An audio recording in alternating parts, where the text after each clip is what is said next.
Saw you paint a picture of a face, a face that wasn't even close to mine.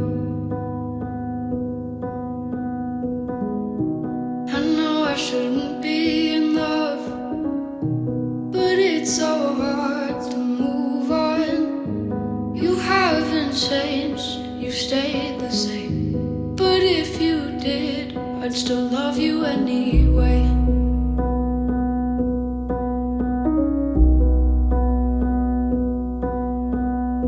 I'd give you the world like I promised I would. Good morning. This is such a millennial do right here. What is she doing with that side part?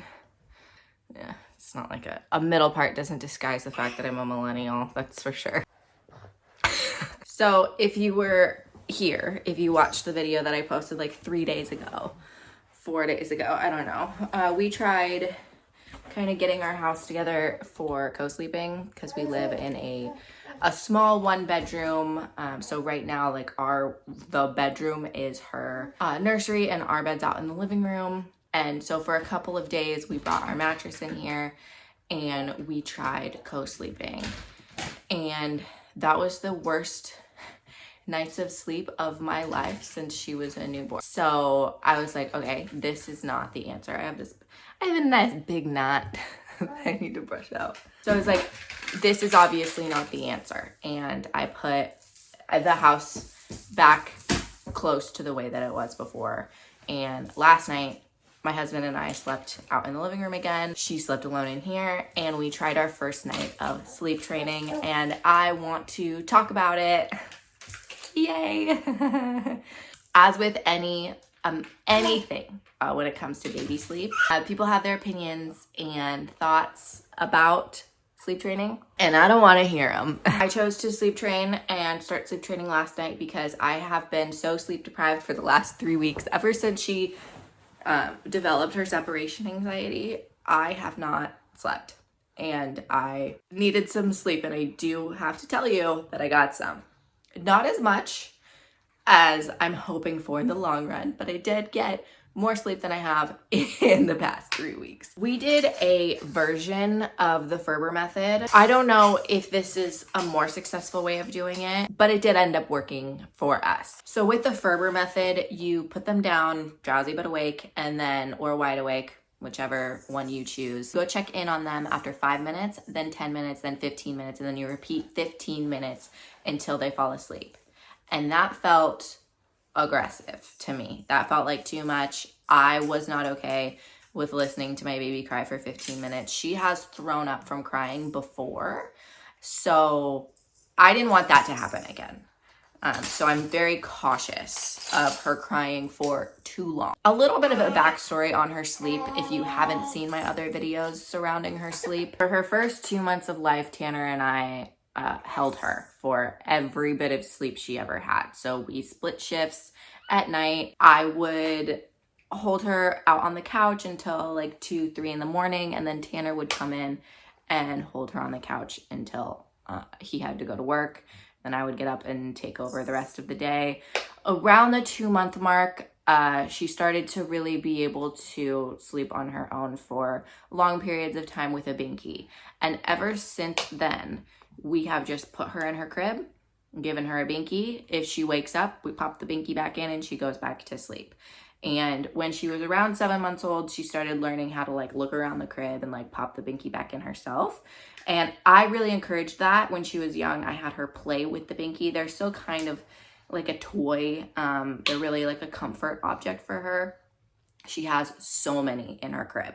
So she started sleeping through the night around 8 months, somewhere between 8, 9 months. She was sleeping through the night pretty consistently. Occasionally she would wake up because all of the binkies had fallen out of the crib, and I would go and like pick up some and put them back, and she would be good for the rest of the night. And then around 9 months, she kind of developed that separation anxiety. She learned how to stand up in the crib, and it was, all the things. The last 3 weeks have been really hard, and so I decided to call it, and we sleep trained last night. So here's what we did. I put her down in her crib. pretty drowsy, like almost asleep. So I laid her down, kind of relaxed her. I have like the Sea Dreams soother. We have this thing and we play this for her at bedtime. So I have that right next to the crib and I put that on and she's got her sound machine on and she's all happy and cozy and comfy. And I go out for 5 minutes and then she's standing, she's screaming, she's throwing her binkies. She does that a lot because she knows that I'll come in and I'll pick them back up, right? So she throws them. And after 5 minutes, I came back in, picked up all the binkies, put them back in the crib, laid her back down, kind of shushed her till she wasn't crying, and then left. And I did that about every 5 to 8 minutes for an hour. I wasn't comfortable going past like 8 minutes. And I don't know if I'm kind of making it harder on myself because of that or making this take longer, and that's fine. I'm not going to let my kid cry for 20 minutes or 15 minutes, you know? I just can't do that.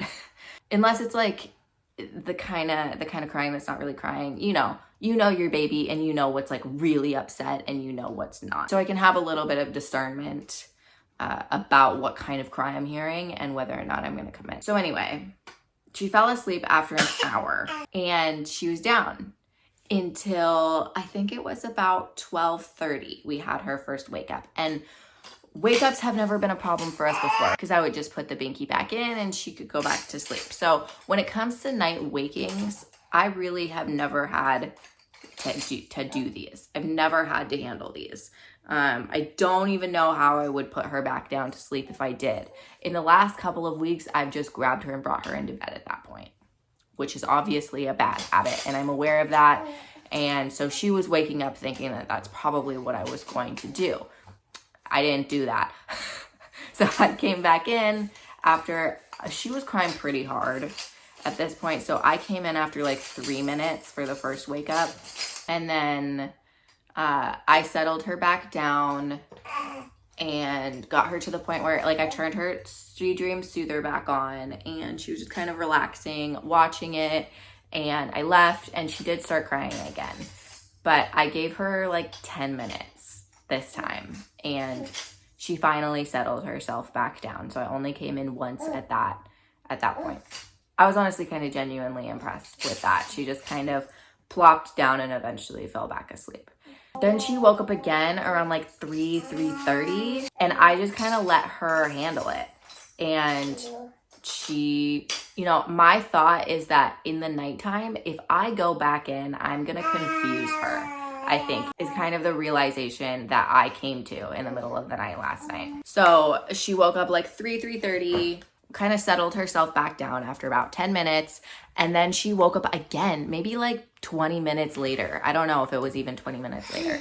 And I did the same thing. I just let her handle it. And it really only took about 5 minutes that time, 5 to 10 minutes. Tanner woke up for that one and he was like, should I go in? And I was like, nope, nobody's going in. She's got it. I know she can do it. And she did. She put herself back down to sleep. And then she woke up this morning at 6:30.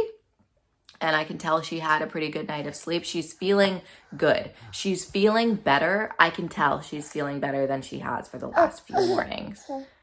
She's trying to play with my tripod right now. I'm gonna have to take it down. Any hoodles? Do you want to play with it? Over here, you can play with it. It's the like red tips that she's really interested in. Anyway, so that's how the first night went, and I will update you guys as the nights progress and what we end up kind of doing. And I'm feeling really good about it, honestly. I thought that it was going to be so hard and so painful. And I did kind of come close to crying a little bit during the nighttime, like putting her to sleep. I put on a relaxing playlist and I had my beats on, so I couldn't hear her crying, but I could see her in the monitor. So I was kind of like keeping an eye on her. I could tell what kind of crying was happening because I would like take my headphone off every once in a while and check in on the type of crying that was happening, and could decide at that point if I was going to go in or wait a little bit longer. It felt successful. I feel good. I feel alive. I feel like I slept. I probably slept 6 or 7 hours last night. Like, I want to cry. I'm just so like relieved. And I think that that's important. And again, it's the conversation about keeping the mother's mental health intact is so important if she's going to be tending to the emotional and physical needs of a child, specifically the emotional needs, right? Because if the mom isn't sleeping, pop up here for the rest of the video. If a mom isn't sleeping, how's that? Little ring light sitch. Then her mental health is going to be trash, and she's not going to be able to take care of the baby in the capacity that she needs to. And I know that for a fact because I've lived it. And I know what happens when I don't sleep. I get scary. I get scary. The well-being of mom is important. It's important. And it may be the most important thing in raising a child. What do you think about that? The mom feeling happy and taken care of and good. That could be the most important thing to make sure that a child is well taken care of. I don't know. Call me crazy. Anyway, today is a really beautiful sunny day finally here in the PNW. So I'm gonna take her for a walk and we're gonna just enjoy ourselves today. Try it again tonight and hope it goes better. If you guys have any questions or comments or anything, always feel free to reach out, put them in the comments, send me a message on Instagram. Let's chat, let's talk, let's support each other because that's what we need. That's what we need. We really need to just support each other a little bit more. I love you guys. Bye.